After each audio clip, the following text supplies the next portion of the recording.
Tout à l'heure, j'ai eu la visite de mon fils en pleine classe, mon fils Aiden, donc qui est au pré-CP. Et il vient en pleurant et il me dit « Maman, j'ai envie de vomir ».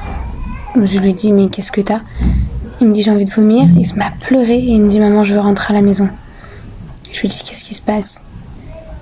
Et ça fait quelques jours que la maîtresse m'alerte sur son comportement, qui change, qui fait des bêtises, qui se fait remarquer, qui dit des gros mots, alors que c'est pas du tout lui. Et elle me dit, est-ce qu'il y a quelque chose qui le tracasse? Et là, je lui dis oui. Souvent, elle revient de l'école et il me dit que certains de ses copains se moquent de lui, que certains de ses copains lui disent des gros mots. Donc voilà où on en est. Le harcèlement scolaire commence comme ça. Peut-être j'utilise des grands mots, mais quand mon fils me dit « Maman, je veux rentrer à la maison, je veux plus rester à l'école », j'en ai marre. On se moque de moi. Pour moi, je le vois comme ça. Qu'est-ce que je dois? Je suis dans un état de nerfs pas possible. Je vous explique. Vous le savez, Eden, j'ai dû le sortir de classe, donc Eden est mon fils, parce qu'en fait, il refusait catégoriquement de recommencer sa poésie. Étant donné que ce n'était pas la première fois où il s'opposait à mon autorité de maîtresse, j'ai dû le sévir et malheureusement, je l'ai envoyé au bureau de la direction à contre-cœur. J'étais obligée de le faire pour être juste vis-à-vis des autres et pour être juste aussi avec moi-même. Du coup, vous m'avez conseillé dans les commentaires de convoquer les parents parce que vraiment, vous avez trouvé ça inadmissible. Mais je suis entièrement d'accord avec vous. J'ai donc convoqué le père qui m'a répondu « J'ai pas de temps à perdre ». Culot ! Ne parlons même pas de la maman qui, elle, a totalement ignoré mes messages. Non, plus sérieusement, je n'ai pas tenu informé de la situation au papa. Pourquoi ? Parce que déjà, mon fils a vécu ça un petit peu de façon humiliante, du fait que sa maman lui l'ait fait sortir de classe, même si à ce moment-là, j'étais entièrement dans mon rôle de professeur. Du coup, je ne voulais pas forcément qu'il reçoive une autre punition ou deux autres réprimandes de la part de son papa. Donc pour le moment, ça restera entre lui et moi, sachant que je suis aussi sa mère. Voilà, et c'est ce que j'en pense. Et le fait qu'il soit venu s'excuser directement après montre qu'il a exactement compris là où il avait fauté. D'ailleurs, pour ceux qui ont essayé de me faire culpabiliser à fond en me disant « s'il a vomi toute la nuit, c'est parce que tu l'as... genre il était trop mal ». Pas du tout, je vous rassure, il a la gastro parce qu'il n'est encore pas venu à l'école aujourd'hui. Et je vais vous expliquer enfin pourquoi j'ai accepté mon fils en classe alors que je ne veux pas normalement. Tout simplement parce que vous le savez, on a changé d'école l'année dernière et du coup il se faisait un petit peu harceler à cause de sa taille. Donc il s'était intégré enfin dans la classe où il était, on avait parlé de son problème de taille, les autres l'avaient vraiment compris et il était énormément accepté, on ne le traitait pas comme un bébé comme dans l'ancienne école. Du coup, comme moi je récupérais la classe où il était actuellement, au CP, je ne voulais pas le prendre lui et devoir le changer de classe. Trop de changements. Vraiment trop de changements dans si peu de temps, sachant qu'il est sensible, je ne voulais pas de ça. Donc je l'ai prévenu, je lui ai dit voilà, je vais être ton enseignante, mais voilà, il va falloir que tu m'écoutes comme si j'étais vraiment ta maîtresse comme l'année dernière. Il m'a dit oui maman, je m'en sens capable. Et on en a parlé vraiment tout l'été, et quand il était sûr de lui et que j'étais sûre de moi de vouloir le prendre, on a fait, je l'ai pris. Et sincèrement, je n'ai jamais eu un problème avec lui, juste il se met un petit peu des fois à râler, chose qu'il fait à la maison. Je l'ai repris, il s'est arrêté, tout va bien. Voilà, bisous. Qui dit jour de pluie dit... Non, pas les frites, ni les filtres. J'ai acheté ça chez Olivian quand j'étais en Corée. Je me suis dit que ça pourrait toujours me servir à mini glisseur. En plus, j'ai une prise derrière pour approcher.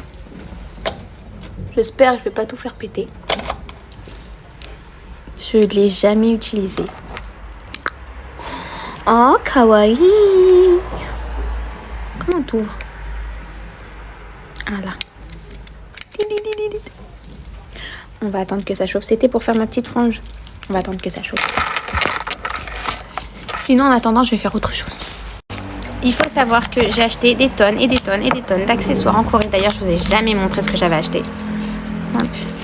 Petite feuille. Non, ce n'est pas pour enlever l'excès de sébum. Parce que j'ai énormément... Petite poudre. Et on vient tapoter. C'est trop mignon. J'ai acheté ça en Corée. Je veux dire, mais une maîtresse qui se maquille en classe. Alors déjà, il n'y a pas d'élèves. Ensuite, c'est la pause. Et oui, jamais être au top. Toujours au top. Il est magnifique, c'est le rouge à lèvres, les nouvelles teintes de chez Kylie Jenner. Et c'est la teinte Cococa. Aussi là-bas encore.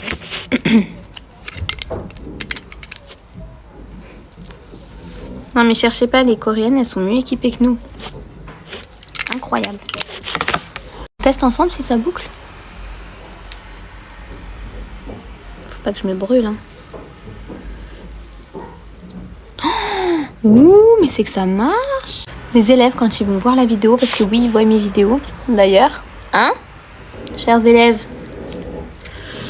ils vont dire mais ce qu'elle fait la Mora quand on va bien. Je le valide. On a acheté en Corée mais il était nul. Ça c'est le God to Be, il est mieux. Pour plaquer mes cheveux. Hop. Ah. Voilà. Ça c'est les CM1, CM2 qui aiment bien taper à ma porte parce qu'ils savent que je suis là. Voilà. Ouais, allez. Bon, je vais faire mes photocopies. Bisous. On est des frères, mais c'est chacun son cartel. Vous savez ce que c'est? C'est mon lait. Et de force, je vais le faire goûter à mon chéri. C'est parti. Il va me détester. C'est parti. Dégustation de Stick My Cane. C'est bon. Tiens, je te fais du lait. Pourquoi? Comme ça. Du lait? On a mangé.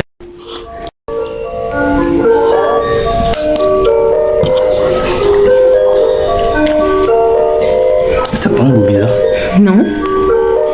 Ta fille, elle le boit. Je suis devant l'école et j'arrive pas à sortir de ma voiture. Je sais qu'il faut que je me lance. Mais je vous jure, c'est difficile. Ma mère était enseignante ici avec moi. Alors j'ai l'impression d'être toute seule. Si je reprends aussi vite le travail, c'est que sinon je crois que je sombre. Déjà la nuit, j'arrive pas à dormir, je revois tous les événements. Chez moi, je marche, on dirait un zombie. Bon allez, j'y vais. Je vous dirai comment ça s'est passé à la pause. Bon bah voilà, c'est la pause déjeuner. Je me suis acheté là une plaquette de charcuterie là comme ça. Avec du pain, je mange ça. J'ai des collègues qui m'ont acheté plein de cochonneries pour me remonter le moral. Mais alors plein. Tout ce que j'aime bien. Non, je suis contente au final d'avoir repris. Je sens que c'est ce qui va m'aider de plus en plus.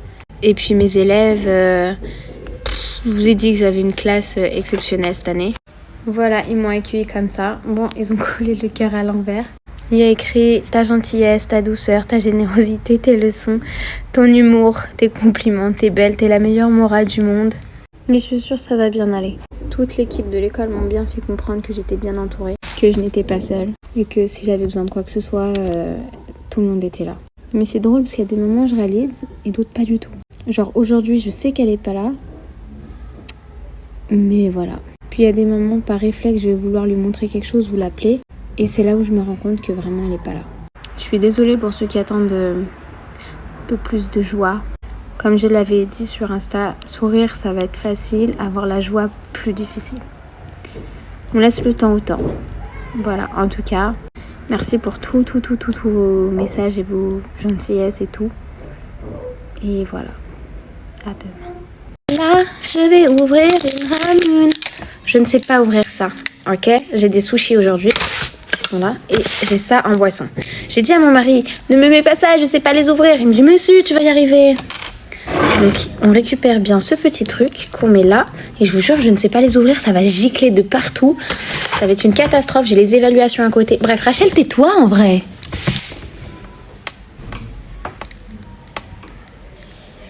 J'arrive pas. J'ai réussi. J'ai réussi. Je suis trop forte. Enfin, hier c'était l'anniversaire de Titi et du coup je vais poster une photo sur Instagram et on va voir son visage. C'était trop bien, on a fait entre nous, c'était parfait. Et demain c'est l'anniversaire de Nathan et du coup je n'ai aucune idée de cadeau, sachant qu'il fête ses 10 ans. Donc si vous avez des idées, je veux vraiment bien en commentaire parce que je vais ce soir là, donc j'ai vraiment besoin de vous. C'est trop bon. Allez, je vais vite aller manger avec mes collègues et imprimer toutes mes évaluations pour la fin de la journée. Voilà, sur ce, je vous souhaite bon appétit. Bisous.